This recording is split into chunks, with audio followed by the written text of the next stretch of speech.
এদিকে মিষ্টি হতে হতে আমরা মিষ্টির শিরাটা বানিয়ে নিচ্ছি। মিষ্টির শিরা বানানোর জন্য আমরা কড়াইতে 2 বাটি জল দিলাম,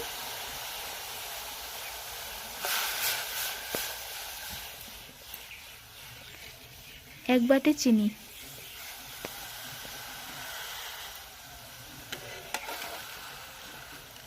আর দিয়ে দিলাম এলাচ। আপনারা জল আর চিনি আপনারা মিষ্টি অনুযায়ী দিয়ে দেবেন। আমরা এমনভাবে সবগুলো মিষ্টি বানিয়ে নিয়েছি।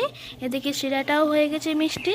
এবার শিরার মধ্যে আমরা যে মিষ্টিগুলো বানিয়েছিলাম এগুলো দিয়ে দেব।